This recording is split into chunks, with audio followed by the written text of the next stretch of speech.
Months after Wakanda opened itself further to the world, Queen Shuri struggles with leadership. Though she wears the mantle of the Black Panther, she doubts herself. Some Wakandans see her as too scientific to embody the spiritual heart of their people. M'Baku, now a trusted advisor, urges her to find balance. But whispers of unrest stir within Wakanda's borders. Enemies see opportunity in the nation's vulnerability. Across the ocean, the world grows greedy for vibranium. Nations demand access, threatening sanctions and war. The CIA uncovers rumors of a second vibranium source, buried deep in Africa. If true, Wakanda's monopoly may crumble. Riri Williams, studying in Wakanda, offers her tech to help Shuri locate it first. But their search awakens something far older than Wakanda itself. Shuri begins having visions of Bast, the Panther goddess. Bast warns her that a shadow approaches, born from Wakanda's sins. The visions show fire consuming Wakanda, and a dark panther standing against her. Shuri dismisses them at first, blaming stress. But the dreams become more violent each night. Her connection to the ancestral plane feels broken. Meanwhile, Nakia senses unrest in villages along Wakanda's borders. A mysterious figure rallies outcasts and criminals, promising to restore true Wakanda. This figure is revealed to be Nkosi, a warrior once exiled by Chaka. Nkosi wields vibranium weapons with brutal skill. He blames the royal bloodline for centuries of mistakes. His goal: overthrow the Panther legacy. Okoye, now leading the Midnight Angels, investigates Nkosi's rebellion. They clash violently with his followers, but Nkosi himself is unstoppable. He claims Bast has chosen him as the true Black Panther. When he defeats Okoye in single combat, morale falters. Shuri realizes Nkosi's rebellion isn't just political, it's spiritual. He may truly have Bast's favor. The Council of Elders demands Shuri prove her worth through ritual. She returns to the ancestral plane, seeking guidance. Instead of Chala or Ramonda, she meets Killmonger once more. He taunts her, Wakanda always needs warriors, not scientists. But Shuri rejects his cynicism, vowing to honor her brother. Still, doubt gnaws at her heart. Riri and Shuri track the rumored vibranium deposit.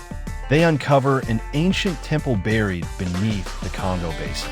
Inside lies evidence of another Panther cult, one far older than Wakanda's. These warriors once worshipped Bast's shadow twin, Sekhmet, goddess of war. Nkosi has revived this forgotten cult. Their vibranium is corrupted, glowing red instead of blue .39704. The Midnight Angels launch a preemptive strike on Nkosi's camp, but the corrupted vibranium empowers his warriors unnaturally. Their weapons burn through even Dora armor. Okoye barely survives, forced to retreat. For the first time, Wakanda fears its own weapons. Shuri realizes this war is unlike anything before. Diplomatic pressure mounts as the UN accuses Wakanda of destabilizing Africa. Nations secretly support Nkosi, hoping to fracture Wakanda's strength. Shuri appeals to them for peace, but finds only betrayal. She finally admits to M'Baku, "I'm not my brother." M'Baku replies, "No, you must be greater." Shuri accepts that her path must be her own. Shuri forges a new Panther suit infused with her science and ancient design. Riri helps her adapt energy channels to resist corrupted vibranium. The new armor glows with both gold and blue patterns. Shuri vows to lead, not just protect. She declares, "Wakanda is more than kings and gods. We are one people." The nation rallies behind her. Nkosi launches his assault on burning Zana, Wakanda's capital. Parademon-like shock troops, powered by corrupted vibranium, swarm the city. The Dora Milaje, Jabari warriors, and Midnight Angels fight back fiercely. Riri joins the battle in a new Ironheart suit. Okoye redeems her defeat by striking down Nkosi's generals.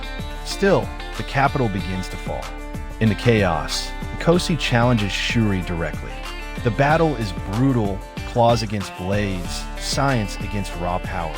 Shuri is nearly defeated when Bast's voice whispers, "The Panther is balance." She channels both her intellect and her spirit, outmaneuvering Nkosi. But instead of killing him, she offers mercy. Nkosi spits at her and vanishes into the shadows. After the battle, Wakanda celebrates, but Shuri remains uneasy. She knows Nkosi is still alive, waiting to strike again. The council warns her that Wakanda may split if she shows weakness. Riri encourages her, "You don't have to be like them. You have to be you." Shuri begins to embrace her unique identity as both scientist and panther. But the visions of Sekhmet return stronger than before. Shuri investigates further and learns the Sekhmet cult was sealed away for a reason. Long ago, Bast herself imprisoned her twin essence to prevent eternal war. By reviving the cult, Nkosi may have awakened Sekhmet. If true, a god of destruction could walk the earth again. The stakes rise beyond politics or rebellion. Shuri realizes Wakanda faces a divine war. Nakia uncovers intel that Nkosi is building an army in secret tunnels beneath Africa. They're amassing weapons to attack every Wakandan outpost simultaneously. The League of Nations grows restless, preparing military intervention. Shuri must protect Wakanda from within and without. The burden nearly breaks her spirit, but her people begin to believe in her leadership. The final act begins with Nkosi opening an ancient gateway to Sekhmet's prison. The skies bleed red as corrupted vibranium ignites. The cult chants as a fiery silhouette emerges. Sekhmet, goddess of war, awakens at last. Her power dwarfs even Bast's blessings. The world trembles at her roar. The Black Panther leads Wakanda's army against Sekhmet's forces. Atlanteans, remembering their alliance, join the fight. Even Riri's tech struggles against the goddess's fury. Sekhmet slaughters warriors effortlessly, feeding on violence itself. Shuri realizes brute force cannot defeat her. She must fight with balance, not rage. In the climax, Shuri enters the ancestral plane once more. She begs Bast for guidance, but receives silence. Instead, she finds strength within her own spirit, channeling both Bast and science. She creates a device to sever Sekhmet's link to vibranium. In a final duel, Shuri strikes with claw and intellect combined. Sekhmet shatters into flame, consumed by her own hunger. Wakanda is saved, but at great cost. The capital lies scarred, many warriors fallen. Nkosi escapes once more, vowing vengeance. But the world now sees Wakanda as not just a kingdom, but a beacon of unity. Shuri kneels before her people, declaring, "The Panther is not one. The Panther is all." For the first time, she feels worthy. In the aftermath, Shuri watches children play in rebuilt streets. Baku suggests the throne is still hers, but she shakes her head. Wakanda needs no throne. It needs guardians. Nakia smiles, Riri waves goodbye, and Okoye trains the next Dora. Shuri gazes at the horizon, whispering, "Brother, I hope I made you proud." Final title card, Black Panther 3, Shadow of Bast.